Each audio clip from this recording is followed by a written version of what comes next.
meteorologist Tim Miller. Weather coverage you can count on. The Live 5 for 6 Skyview Network, sponsored by Terry Lambert Hyundai. Well, check this out this afternoon. Look at all the winter weather warnings that are fairly close to home. None of it's headed our way, though, that's for sure. But what will be is some mighty cold air. We'll detail a very chilly 5 to 6 forecast coming up. Right now on News Channel 6 at 4, honoring the legacy of Dr. Martin Luther King Jr., how local communities are celebrating his life's work. And what Dr. King did in Augusta to help in his fight for equal rights across the country. Plus, 2 murder investigations are underway in Richmond and Aiken counties, what we know so far. As your News at 4 starts now. Live from Television Park, this is WJBF News Channel 6 at 4.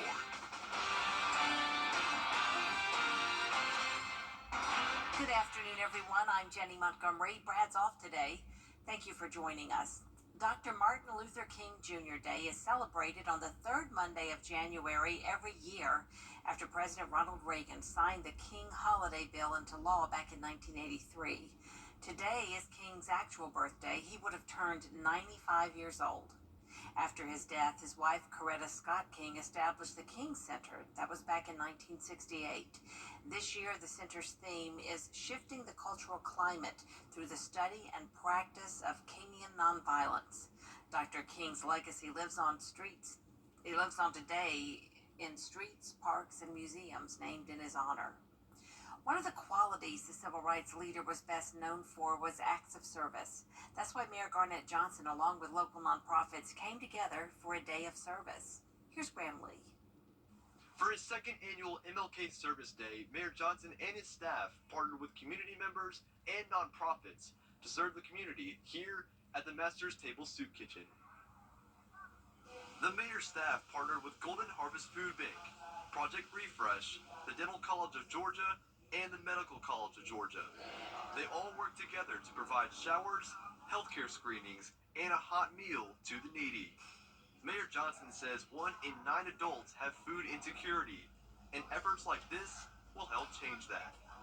I think that's a big gap that we need to close. Today is just the beginning of what we could do as a community and as a group, addressing not only food insecurity, but addressing homelessness, addressing access to quality health care, access to quality dental care, some of the simplest things that we take for granted.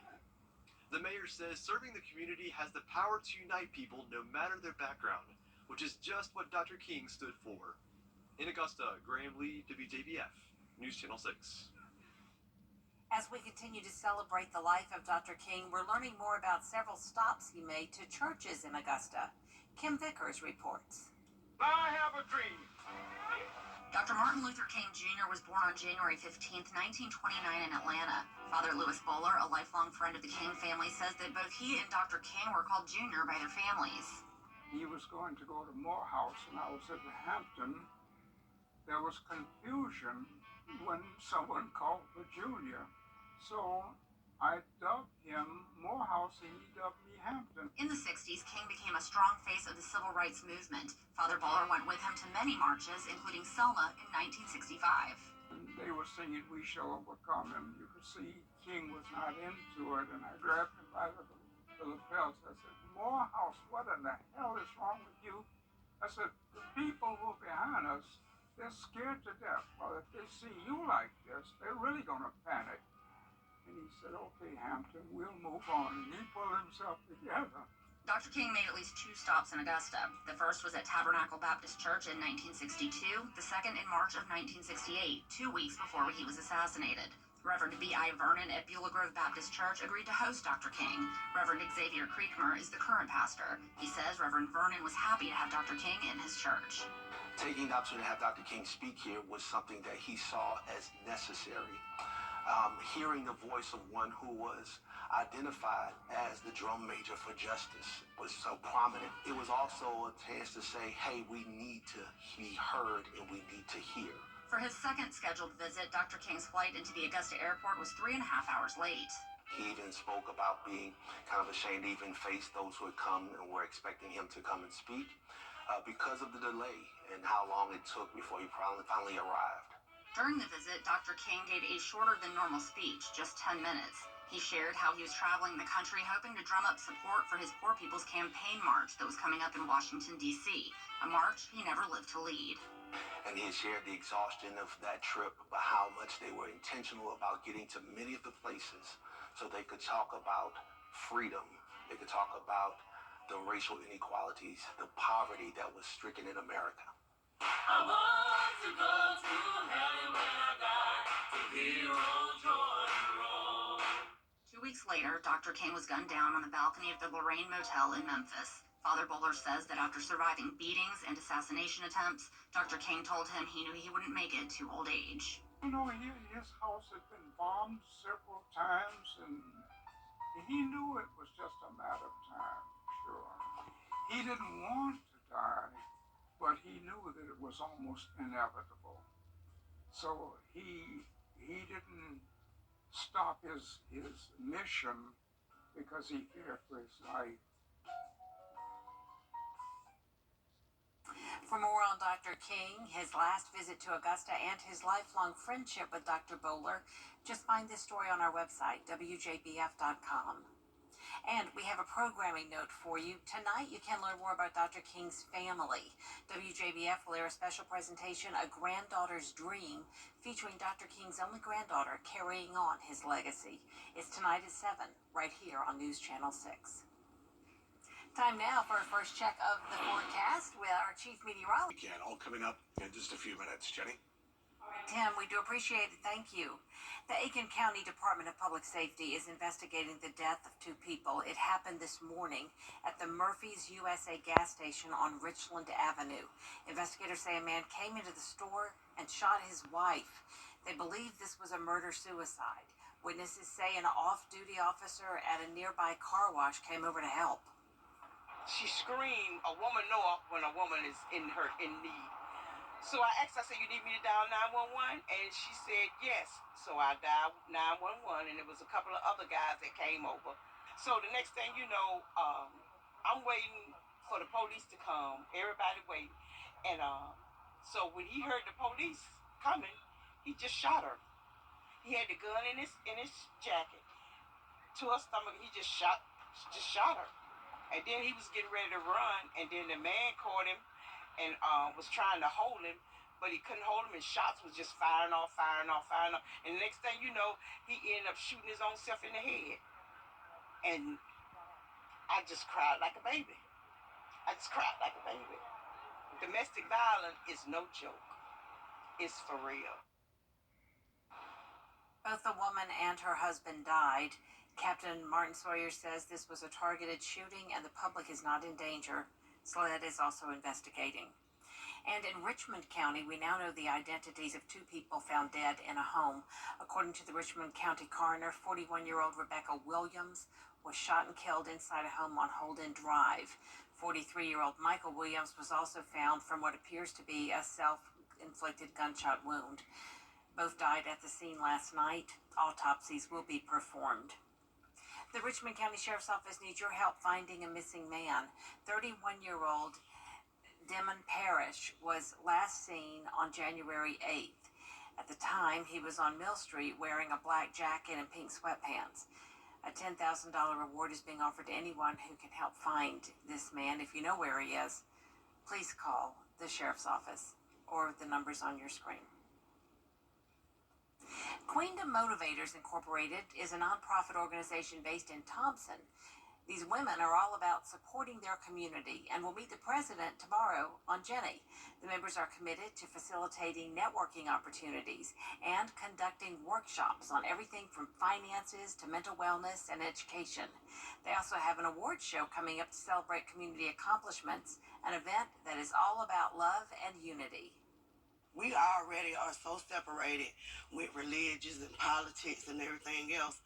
I think if you learn to separate everything and just look at each other as human beings, we can learn to embrace each other. Absolutely. You know, so. Absolutely. Yeah. So do you want to hear more about the Queendom Motivators and the People's Choice Awards? Plus, Maestro Dirk Meyer stops by with a look ahead to this month's big symphony gala. and tips on decluttering the Greenway. It's tomorrow at 12:30 on Jenny.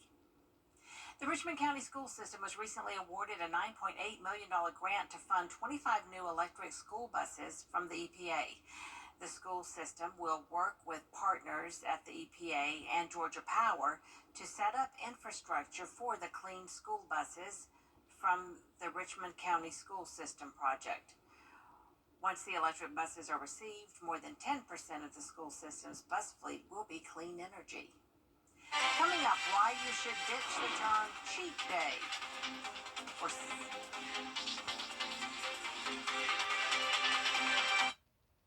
He was laying on. For some people, having a cheat day while dieting can mess with their mood. They may feel guilty or ashamed, like they've done something wrong. And that's exactly why doctors say it's time to ditch that all or nothing mindset.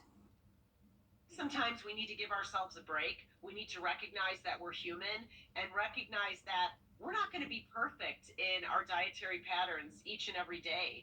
There's going to be setbacks, and that's really normal. Kirkpatrick, who is a registered dietitian, says instead of having a cheat day once in a while, consider following the 80-20 rule. That's when you eat nutrient-dense foods 80% of the time, and then whatever else you enjoy the other 20%. She says it can also be helpful to stop looking at foods as good or bad, and instead think about its nutritional benefits. Another suggestion is to avoid extreme diets that limit what you can eat. Kirkpatrick says that's going to be hard to maintain long-term. When we look at what really relates to sustainability or long-term success, it really boils down to embracing our personal preferences, embracing our cultural and religious preferences. When we look at those things and we say, oh gosh, I have to do this because I have to lose weight, we don't sustain that habit because it's just not necessarily natural to us and what we prefer. That was Erin Morgan reporting. Doctors say if you find yourself having a hard time cutting certain foods from your diet, you should speak with a medical professional. Don't go away. Tim Miller has your full forecast coming up right after the break.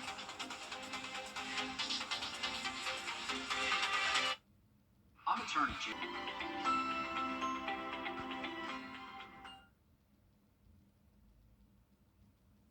More than 100 million Americans are under some kind of wind chill warning thanks to a massive system. This is video of Lake Erie, that's on the border between Canada and the U.S. Many places from New York to Iowa are expected to deal with extreme cold as they're trying to dig out from a weekend storm that dropped inches or even feet of snow in some areas. Temperatures as far south as the Triad area of North Carolina will feel it too. But what about the CSRA? Now, your most active. My gloves on while you were reading that. Oh my goodness, some cold weather. Thank you, Tim. Coming up, an unexpected visitor on the shore. We'll have that story for you right after the break. America. Southern Soul and Song. The U.S. Coast Guard in Alaska had some special visitors while on patrol last week. Killer whales.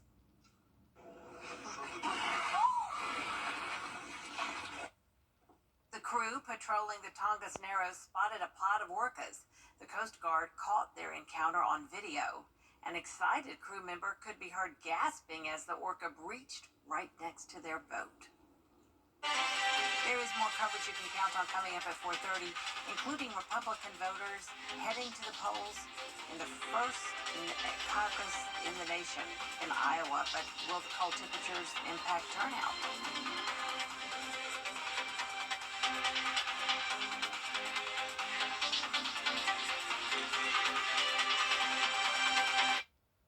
Why should you call a lawyer after a car accident? Without a lawyer, you might not get the money you deserve or the medical care you need. Call 706-724-7224. Since 19